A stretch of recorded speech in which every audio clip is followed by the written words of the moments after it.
All right, good morning and welcome back. You're tuned in listening to Game Over with Vashti and Sharona. I am Sharona. We're going to be joined here in a minute by Allie Fontana. We're going to talk some fantasy football.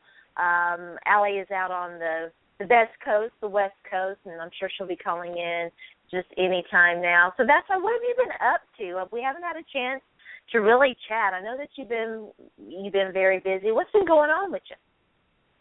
Just working hard on Carolina Blitz. If you guys don't know, it's like my baby. It's my labor of love. That's my business. It's my way to try to get more women and more diversity in the sports writing. So I've been trying to work hard on my site.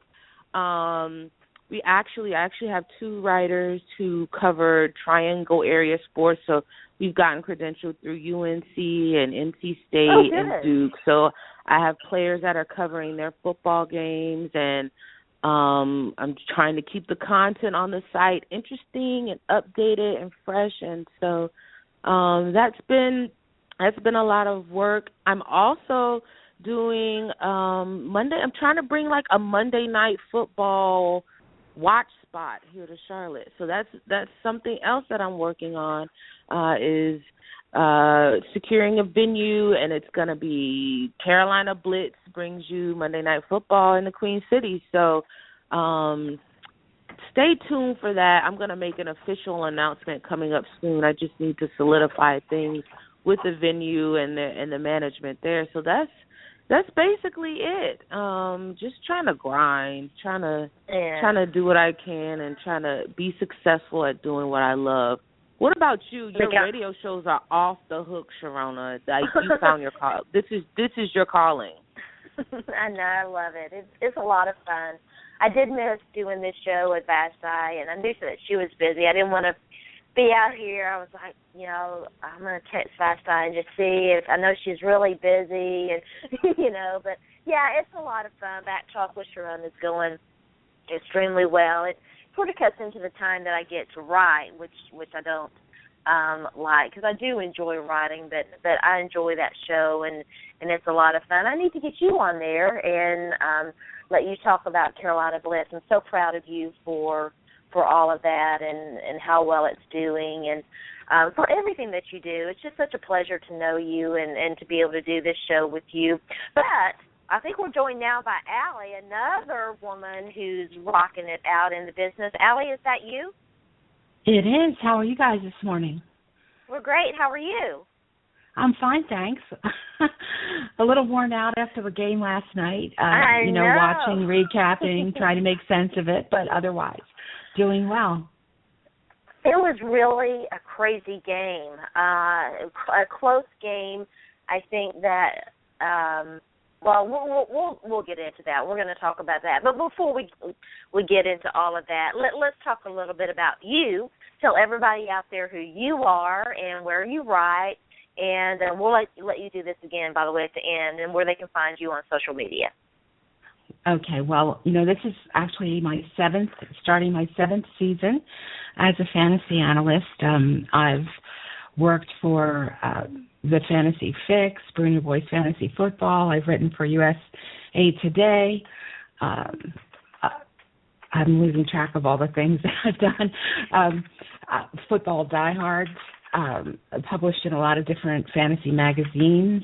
And I've also co-hosted a number of fantasy podcasts over the last 6 or 7 years as well.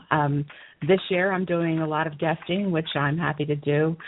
I have some regular segments on a couple of different radio programs. And, of course, this is always a sweet spot for me, coming and talking with you and Vashti. So thanks so much for having me on. And you can follow me on Twitter at Allie Fontana. Well, thanks for joining us. It's always a pleasure to have you, Allie. And, by the way, big shout-out to Allie yesterday for giving me some fantasy football advice. Trading is not my forte, and so Allie's advice was invaluable to me, trying to get just one trade done that I was working hard on. We'll see how that turns out. We were talking about Thursday night football in the beginning of this segment. Allie, what do you think we can take away from it? The rumors of Peyton's demise, they were highly overrated, but he's not the same quarterback that he was even 2 years ago. Yeah, I mean, I think what you have to keep in mind is that he isn't, the Kubiak offense, requires a certain type of O-line. They want him doing a lot of play action and all these type of things. So he isn't really, we saw this last week, Baltimore really brought on the blitzing like crazy. And when your O-line isn't that good and you're not that mobile, he was running out of time. He couldn't plant his feet. He couldn't set up his throws. So while, a lot of the discussion goes about arm strength, it's really more than the strength of his arm. It's really just his mobility. I mean, it was painful to kind of watch that he doesn't really get a chance to kind of run the plays. Now, what I noticed last night was that there was a very significant momentum shift, an energy shift late in the second quarter, and the offense started clicking. And then in the second half, it didn't look anything like the offense we saw in, for most of the first half. So it's. I wonder if they, went back to letting Peyton do his thing. It did look that way. It did. And I'm sure that's going to be something they'll have to decide, though, because the O-line that they have in place isn't meant to kind of run the old Peyton shotgun-style offense, which I think when he runs that shotgun O, he looks a lot better and more comfortable. But the scheme doesn't really work like that. And, the idea was to protect him a little bit and allow the run game to do a lot of the work in the defense. And that's, the running game isn't working very well, but the defense is there. Yeah, the running game isn't working very well, though, because C.J. Anderson is dinged up. He's not healthy. Ronnie Hillman looks good in spurts. But I don't know. Is Ronnie Hillman a guy who can fill that C.J. Anderson void if he's going to be limited in the next few games? Well, we saw that happen last year. I saw somebody on Twitter said, the ghost of Monty Ball, when you look at what happened last year after Ball got injured. Hillman was ready first, so they used him, but he's not really built, and his game isn't being, the 20 to 25 carry back over the course of a season. So I think, and he broke down, his body broke down, and, he ended up being replaced and usurped by CJ. So I think that there is talk that the toe injury might be turf toe. Now, some people can play through that, but it, hinders them.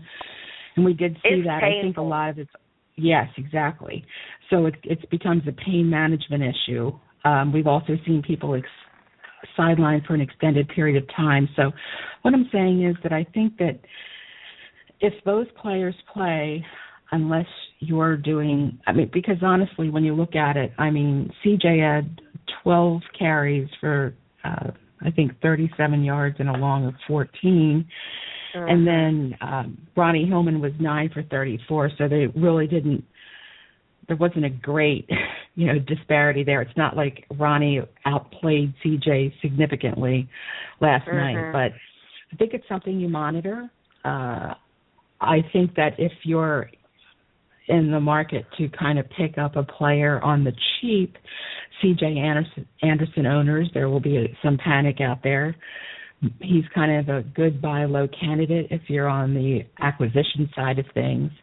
I do think it's a little early to be getting rid of C.J. Anderson if he's on your roster. Hopefully you have a guy, somebody behind him and then a strong flex that you can kind of use if you need to do that. But certainly if you don't have confidence, then you kind of have to decide whether you want to make a move. I have him in a couple of leagues, and obviously, I'm sticking with him this early. I don't usually like to get rid of somebody that I drafted maybe in this case in the second round. Oh, yeah, right. 2 weeks in. So. Yeah, no, if you're doing that, you've made a bad draft decision. I completely agree with that. We mentioned Ronnie Hillman. He is the guy that people, kind of traditionally are handcuffing with C.J. Anderson. Who are some of your other injury replacements, though, for him? Well, I think you just have to look around. You're not going to get a C.J. Anderson clone in terms of a workhorse. But, if you're combing the waiver wires and you're looking in a PPR league, I think you really don't have a choice but maybe to look at somebody like a Lance Dunbar in Dallas. I think with the Dez injury, his role, is likely to be expanded. I'd also would think that, if you're looking at a buy, sort of, if you're a Sankey owner, for example, like we saw him last week have a big game, you might have to get a trade together. Chris Johnson, for example, is going to be taking over. We're kind of cutting through because all these injuries, whether you own a player who's injured or some other player, sometimes the other person's handcuff or another guy on the roster is the better pickup for you. So, to think that we're talking about picking up Chris Johnson this year, but it's a viable pickup if you need help in the near term. He plays on a good team, which is better than ideal. I think Bruce Arian has said pretty clearly that he's not going to roll with David Johnson immediately. Like, he's not going to subject his rookie to that kind of pressure. That's his MO. And assuming that if Ellington comes back in the next couple of weeks, you might get a few weeks of play out of Chris Johnson.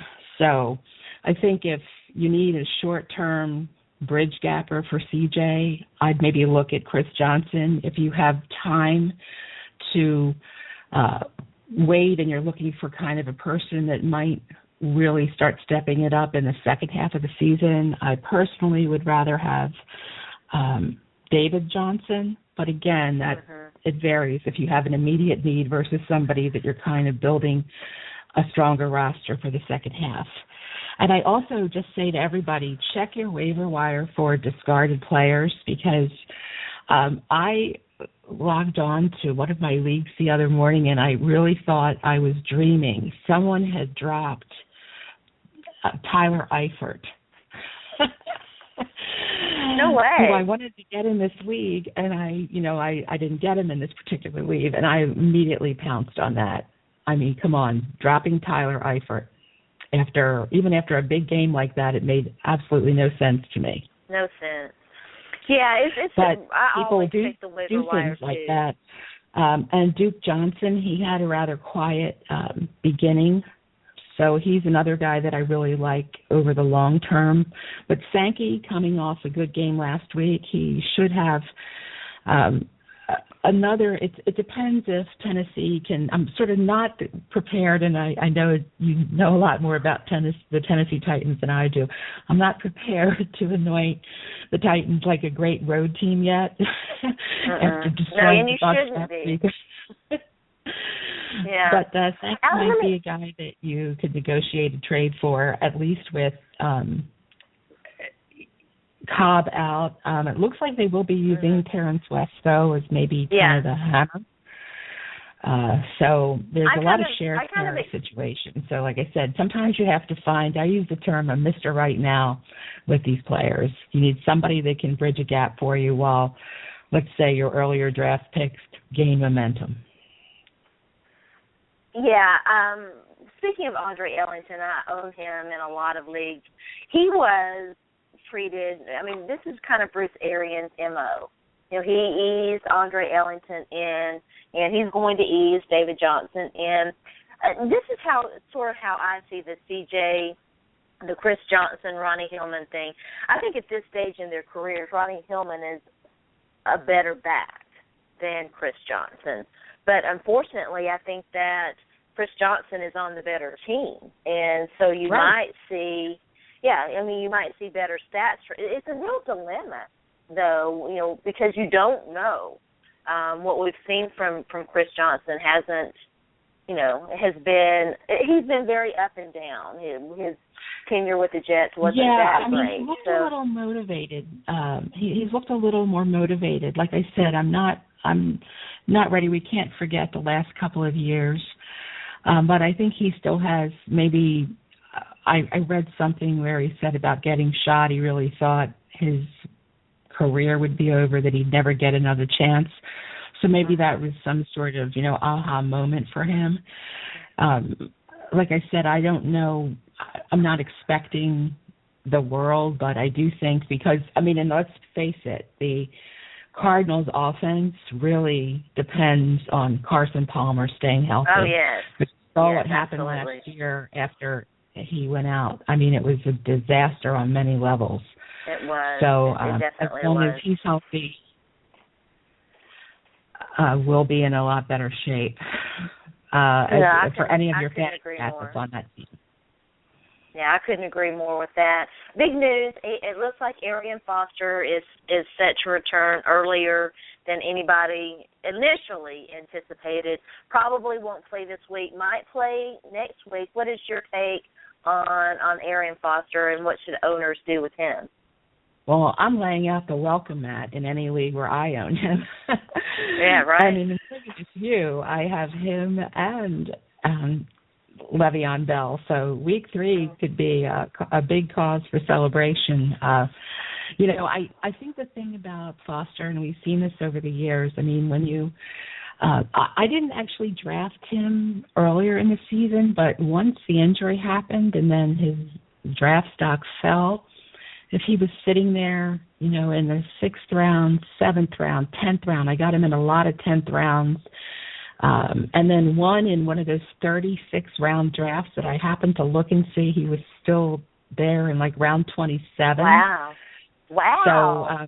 So because as people are using the rankings on the site, they kind of push people down once they aren't being drafted so often. So it was just one of those things where I thought, let me just see for the heck of it. And he was there. So anyway, I'm excited to use him. I do feel that one thing about Foster is that, he knows his body. He knows when he's ready. If he isn't ready, he's not going to play. And so, if you have the luxury of maybe having a couple people ahead of him that you drafted again, if you got him later, so he's more like your RB3 or 4, something like that, then perhaps you can afford to sit him and take a wait-and-see mode. But I'm personally wanting, if he plays, I want to use him. Because when he's on the field, he produces. Yeah, absolutely. I completely. You mentioned this, and I had a similar experience. I was kind of surprised with how low Phillip Rivers was going. And very early on, I have 12 fantasy football leagues, and very early on, I was learning to scroll down because some really nice players had fallen. And I would look and see who was out there, and I would be like, what? And so I would scroll down, and there'd be what was, in my opinion, a better option, and and I would pounce on it. So it's interesting to hear that other people ran into that thing too. Let's talk a little bit about Dez Bryant. We definitely want to get Vashti in here in a minute to talk some Panthers, but I want to get your opinion on Dez Bryant. I own Dez Bryant. It's a real dilemma because he might be out 8 weeks. Most leagues don't have short-term IR, so you're going to carry him, aren't you? Well, I say carry him as opposed to dumping him, but you have to really look. I don't think there's one right answer because I think it depends on the strength of your roster. Let's say you went early on running backs, because everybody in different leagues, and you find this in PPR leagues in particular, you can kind of get by a little bit if you have stronger running backs and wide receivers, but if he's a core player, a lot of people took him in the first round, so the idea of cutting him, just dropping him, in maybe a 10-team league, you could probably do that and still get someone, like if you could pick up a James Jones or somebody like that that's going to at least probably get you some touchdowns. But I'd try to negotiate a deal, but I'll tell you what, I'd rather be on the selling end of Dez Bryant in season long than I would be on the receiving end, because I'm not particularly confident about the 8 weeks. If the Cowboys are in the thick of it, and I really do feel that even though they're the only team in that division that has a win, they'll probably be at least in the mix for the NFC East title. They're not going to bring Dez Bryant back prematurely if they need I don't him think so either. to push at the end and then potentially for playoffs. So it's a real quagmire. In season-long leagues, I'd be willing to maybe try to trade him for somebody that you can score points, because a lot of times we haven't hit bye weeks, and that there'll be more injuries coming along. Mostly every team has to deal with injuries. Every fantasy owner has to deal with injuries. So depending on how deep your bench is, you may be able to stash him a little bit longer, but you also may be able to get something for him. So I think it just really depends on who you have on your bench and what your waiver wire looks like for you to decide whether you hold him for a bit and see what happens, or you try to move him now while there's still some optimism that it's more of the 6 to 8 week return than something potentially longer. I own him in a league that was did not practice nightmare. I have Dez Bryant, Julio Jones. Is that guy ever going to just be healthy? I don't think so. Delaney Walker didn't practice.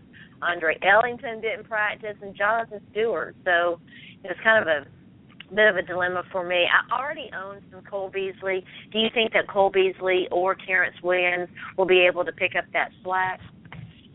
Well, I think the opportunities will be there. I do like Beasley in PPR leagues. He's not like an amazing super talent, but he is a shifty little slot receiver.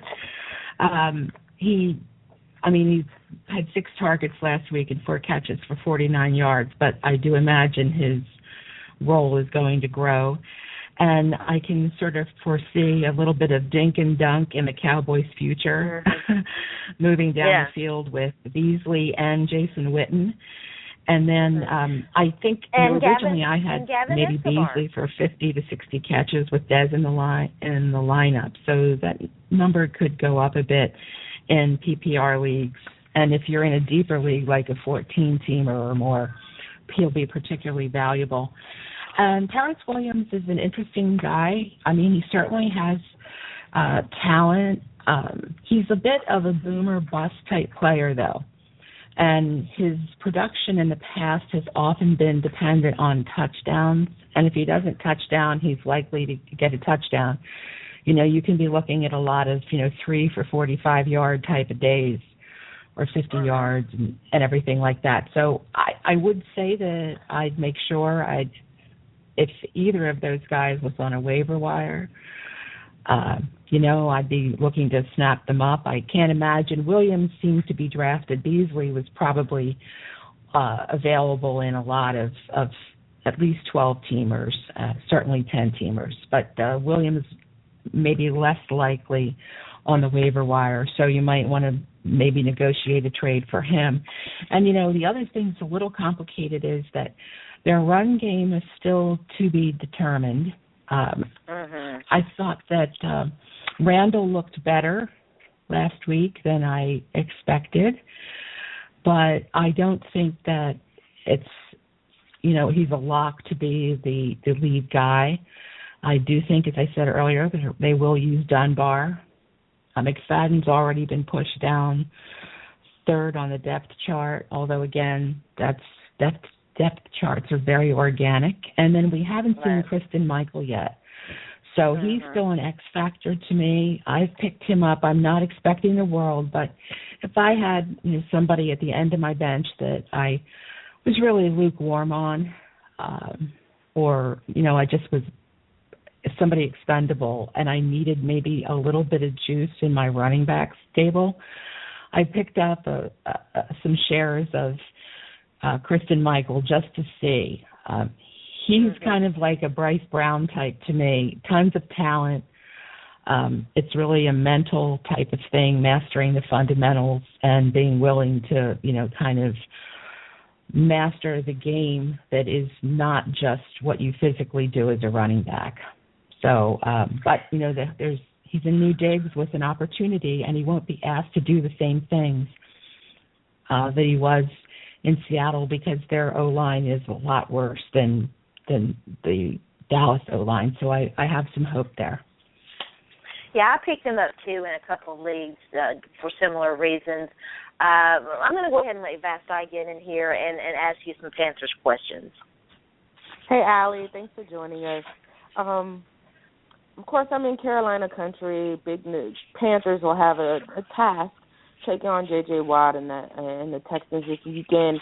Cam Newton has had some issues with his accuracy, questions about whether he's going to turn the corner and really become one of the league's elite quarterbacks. Can he be trusted? Well, I think one of the things that when Cam first burst onto the scene in terms of his NFL career, one of the things that gave him the extra juice, similar to RG3, was his running ability. His ability to get you, 700, 800 yards, plus maybe 5 or 6 running touchdowns in a year, and that was kind of taken away last year. I'm not sure that they can convert him to a pocket passer like a traditional player. I think we've seen some of that kind of fail when you attempt to make somebody into something that they're not. I do think watching the game last week, rewatching, I noticed that he actually made some really good throws. His receivers didn't always do him any favors. So, I think it's just a matter of finding, the balance between what he does as a runner and hopefully getting, let's face it, it's kind of a sad state of affairs right now. Aside from Greg Olsen, it's kind of a mishmash there of receivers. Funchess didn't look ready to step up. A lot of people were already anointing him when Kelvin Benjamin went down, Kelvin 2.0. But although there was some rawness to Kelvin's game, he made contested catches. I think he was ahead considerably to where Funchess was at the same time last year. So Cotchery is sort of a 4 for 50-yard catch guy, but he is a guy that can catch a couple of touchdowns here and there. Ginn seems like the deep threat. I'm curious to see, they did a trade with Seattle a month or so ago, and last night we saw Jordan Norwood, as he's a journeyman slot receiver, making catches there and missing some in Denver. But there's a Kevin Norwood that I'm kind of excited to see once he masters the playbook, if he can maybe step up and, give Cam another reliable target aside from Cotchery, who, I'm not against aging wide receivers by any stretch, but, he doesn't have a lot to work with, and I don't know what the heck happened last week with Greg Olsen, unless the defense really just schemed to take him out of the mix last week.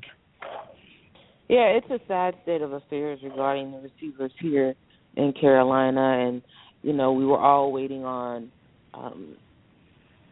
the front office to make some type of signing that would seem to give Cam Newton the weapons that he deserves. That Kelvin Benjamin loss was huge for us here in Carolina. And you brought up a good point about Cam being a threat on the, running threat. I never understood, and for health reasons, okay, but I don't understand why you would draft a quarterback because of his athletic ability and being a double threat, his ability to move out of the pocket and gain yards on the ground, and then try to stifle that ability by restricting him when he gets on the field. Is that something?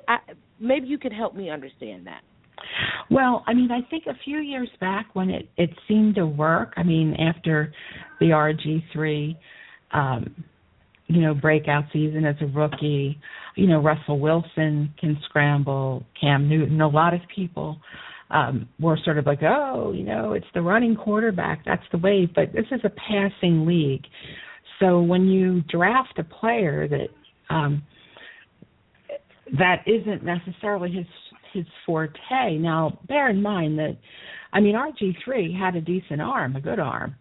But, it's also that, sort of if your O-line isn't very good and you're not getting protection, then you're at risk. I believe Cam took more sacks last year than any quarterback in the league.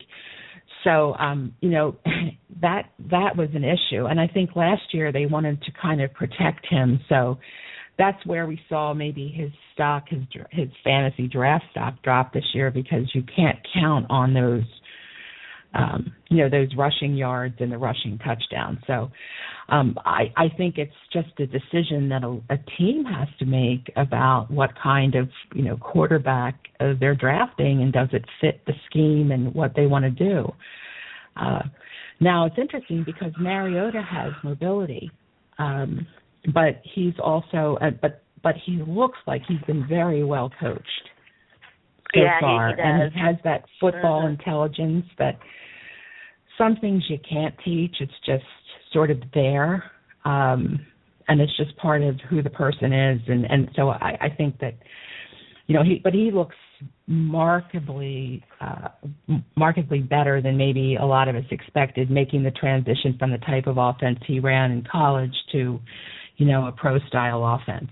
But I noticed that in his case, Woods and Hunt and Company has kind of developed plays that draw on his strengths, which is helpful when you're starting a rookie and as part of the transition. So for Carolina, they really need to get that receiving core clicking, because Cam can't do it all by himself. And even when he's making throws, people have to catch the ball. Yeah. Do you think, speaking of talking about receivers, Funchess, is he going to need the whole season to get it going, or do you see him getting within some type of consistent stride this year? What are your expectations from him, from a playing standpoint and also a fantasy standpoint? Well, for me, once I started reading and listening to, the people on the ground there in Carolina,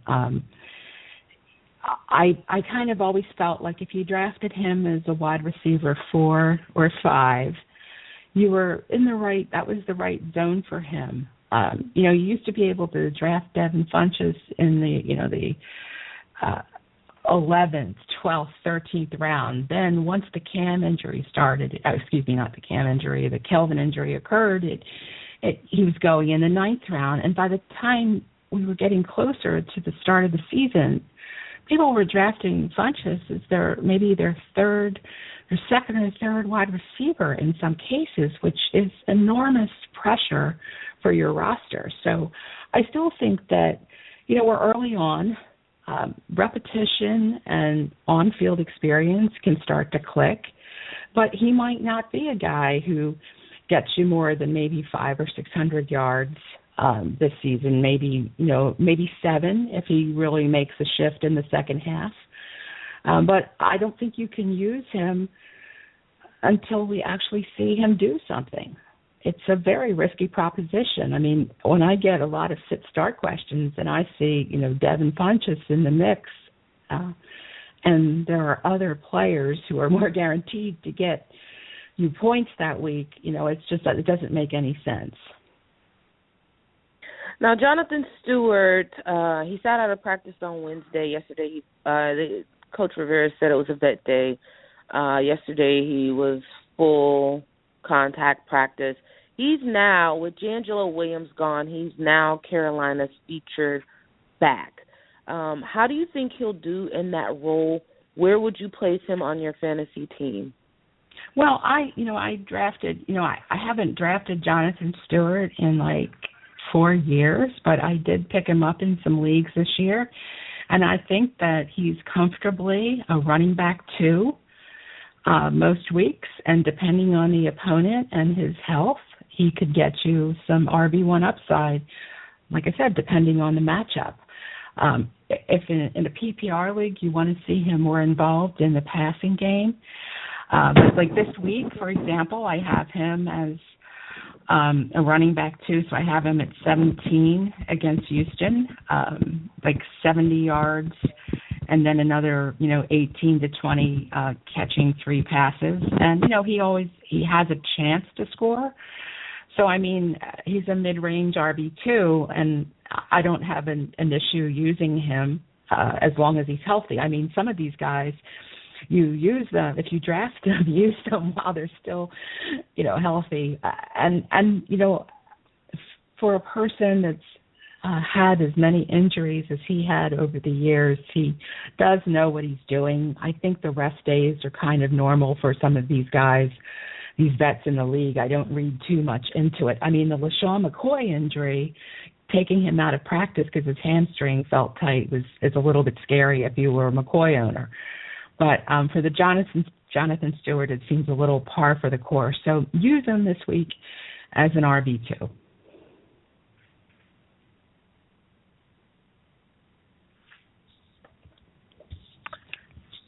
Hey, Allie, I have Jonathan Stewart. And can you hear me? Yes. Okay, I have Jonathan Stewart, and I was wondering what you thought about, because I don't know. He's on the injury report. Okay, sure, Coach Rivera, but it's so hard to trust him because of the injury history. Do you think that Cameron Artemis-Payne, I think that's his name, Cap, they call him Cap, do you think that he is the handcuffed guy now? Is he the guy that you're going to want to pick up if, for whatever reason Jonathan Stewart can't go? Yeah, he doesn't seem, he only played 4 snaps last week, so I'm not sure that he's ready for prime time, but he'd sure be stepping into a larger role. So, if you were looking to handcuff Stewart, he would be the guy that I would stash on my bench. I wouldn't, bother with like a Tolbert or anybody like that. He would be the player that I would rather kind of have there to cover my fantasy butt if I was a Stewart owner. Also, just one more thing. I had Jordy Nelson in a very, very, very deep league where you couldn't make any waiver claims until after the Week 1 games. And so I submitted some waiver claims. I won Nate Washington, which I thought was a great pickup for me. Then I went out and I got Jericho Cotchery because the old man's still getting it done. And I wouldn't do Ted Ginn. I don't think Ted Ginn's a good option. But how do you feel about my pickup of Jericho Cotchery? Yeah, I can't do a Ted Ginn thing. I know that if it's a very deep league, you basically are looking for anyone with a pulse. But I do think that, Cotchery has decent hands. He's definitely more reliable. And as I said, the plan sometimes is you have to go for a Mr. Right Now. Somebody that can help you get through a couple of weeks, and then some other option could come your way on the waiver wire. Somebody could get disgusted with, let's say, a receiver. For example, I noticed a lot of drops on Nelson Aguilar after one game, which I think is crazy. But I would pounce on a Nelson Aguilar if I saw somebody drop him. Allen Robinson was another guy last week that had a very bad first game. And if you look across many of the fantasy sites, people are dropping these guys. So I like Cotchery as sort of a stopgap pickup for you. Like I said, I think it really depends. His long-term fantasy value this year will depend on what the other guys in the Carolina receiving corps do. Does somebody step up? Does somebody else emerge? And then I don't think, he'll be as valuable. But right now, he's worth rostering in a deep league because he's actually in the mix for catches, and he can be a red zone target for Cam, and so that's what you're looking for. All right, one more question, then we'll let you get out of here.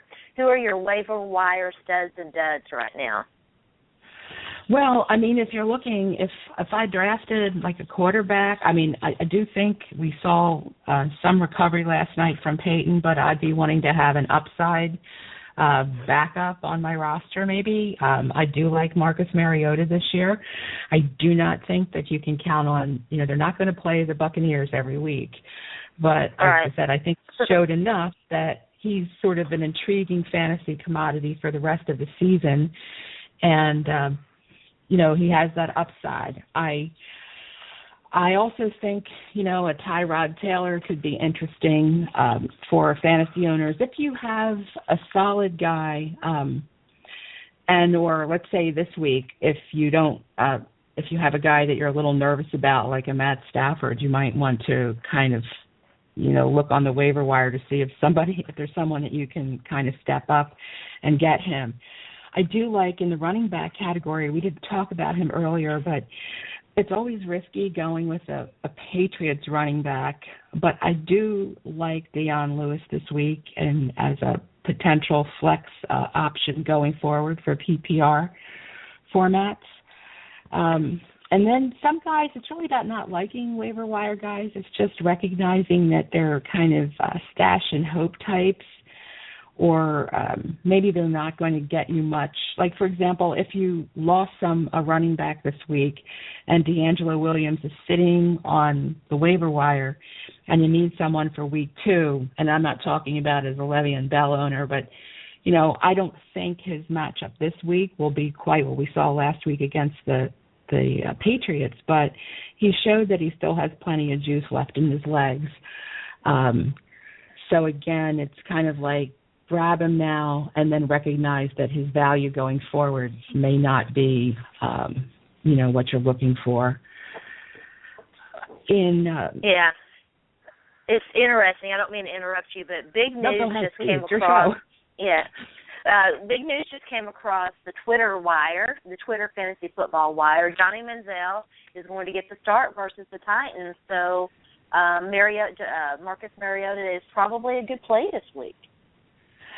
Yeah, I do like Mariota this week. Like I said, there are some quarterbacks that, it's not a bad idea to roll with the Mariota if you need some upside in your lineup. I mean, that's what you're looking for. Sometimes you want to go with the sort of safe, he's going to get me 15, 20 points. Other times you want someone who can give you that extra juice. I don't think the Cleveland defense is as bad as they played last week. So that's my only kind of thing. I agree with that. So I think people need to manage expectations, but it is certainly a favorable matchup. And then I think the week after they play the Colts, and we've seen that the Colts don't have a banging defense either. So, I mean, you get some early season play out of Mariota if you need him. Yeah, and you'll I'm like actually this. rolling with the Titans defense in 2 leagues. Oh, that's cool. Well, they look, they look good. I mean, Cody Sensabaugh had a pick 6, and it was a promising start for the Titans in every sense of the word. So you'll like this, Allie. In one of my best ball leagues, I won Marcus Mariota for, I don't know, like $2 or something ridiculously cheap. So I had Aaron Rodgers and Marcus Mariota in a best ball league. Yeah, I was looking pretty good. Yeah, you hope to get that. I took him in a number of best ball leagues myself, just kind of thinking, well, I have someone that I'm really comfortable with, so I don't have to take a second quarterback too early. Which I loathe to do. In many of my seasonal leagues, if I have a guy that I really like, I don't even bother with a backup, because early in the season I like to have more opportunities to stash running backs and wide receivers. But in best ball you have to draft differently. So, yeah, I mean, and then you don't ever have to make the sit-start decision, which is awesome. It just calculates it for you, on its own. Oh, it's so awesome. Great. How do you feel about Johnny Manziel? Is he a good play this week or not? He'll be an interesting play. I personally wouldn't start him in a seasonal league. I think he'll be cheap on like a daily fantasy site. So if you want to go cheap on the quarterback and then build the rest of your roster with more money to spend, he might be an option. I just want to see more. It didn't look great last week, but he was coming in off the bench, and he didn't have a lot of reps, so I don't want to sort of judge him on 1 week. And based on what we saw from Tennessee, and I would say that Jameis Winston was maybe we had higher expectations last week. I just wouldn't trust him in my regular season-long league. Yeah, I agree with that. Allie, we've kept you way, way longer than we should have, but you're always so great, and your fantasy football knowledge is really unprecedented. It's such a pleasure to have you on the show. Tell everybody again where they can find you out there. Okay, yes, you can find me on Twitter at Allie Fontana. I'm happy to answer any of your sit, start, trade, waiver wire type questions. I don't sleep much during football season, so tweet at me and I'll respond. I'm telling you, I could not get by. I would not do nearly as well without Allie's help, and so I'm so thankful to have her as a resource, and you should use her as well. She's absolutely fantastic. Have fun out in sunny LA. I know it's probably beautiful out there, and I hope that you have a wonderful weekend, Allie. Thank you. So thanks so much for having me on, and good luck in week 2.